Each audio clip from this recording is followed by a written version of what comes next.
Hello, just going to talk to you a little bit about mentally preparing for cold calls because somebody asked me that question and I think it's a really good question because we don't all have the luxury of being able to make cold calls when we choose to, and quite often you're having to make cold calls at a fixed part of day or possibly even every day.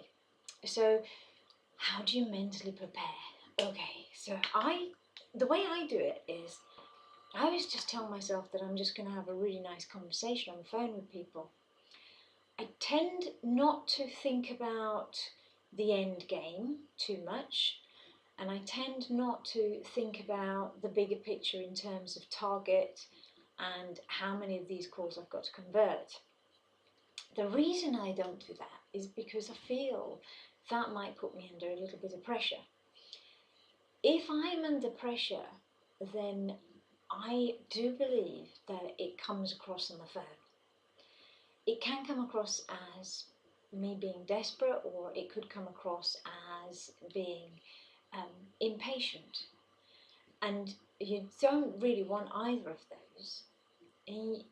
I'm sure you've had cold calls, or you've received cold calls as well, and you'll probably be able to tell the ones who come across desperate or impatient.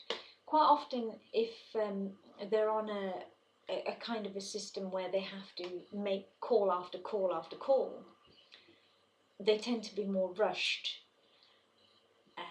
And another example is if they've got a script that they need to get through. I take cold calls all the time because I think it's a great way of learning how not to do it in a lot of cases, and also picking up from the great ones as well. But coming back to what I was saying, I think sometimes if you're scripted, then it's very easy to be thinking about the next line that you have to get through, and then the next line.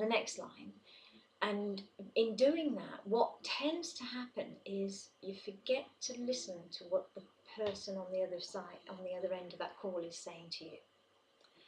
And if you don't listen to the person on the other end of the call, you won't be able to understand the situation and be able to qualify exactly where they are and where your opportunity lies. And if you can't understand, you can't build a rapport. If you can't build a rapport, there's never going to be any trust. And if there's not any trust, it's not going to go anywhere.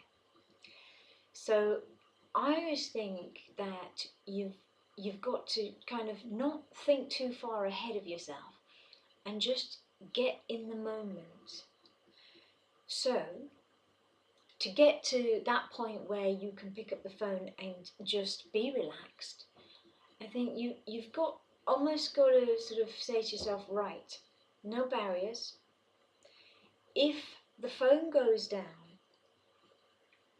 it's not going to be my side first. So I'm going to make sure I don't put the phone down before they do.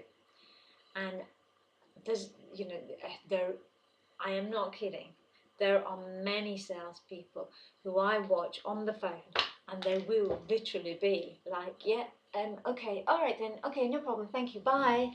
And they put the phone down before the other person does. It's how it comes across. That's how it comes across to me anyway.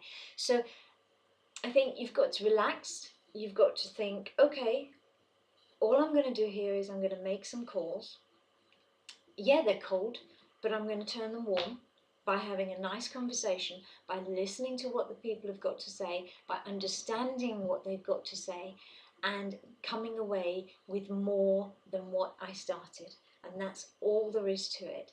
I think if you start to tell yourself that, then you're more likely to get rid of the barriers. Barriers are really mainly there because of fear. The fear is there because of rejection. You don't want to be rejected.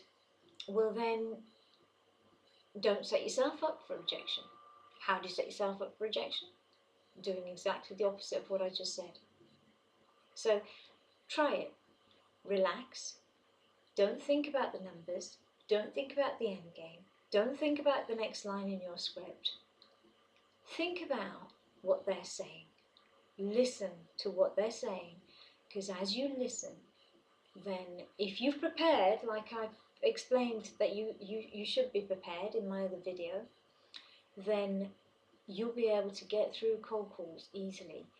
And as soon as you've done the first one, you'll start feeling better about the second one. And as you know, it's a bit of a snowball effect. So start off on the right foot and the rest will continue. Try it, see how it goes. Good luck.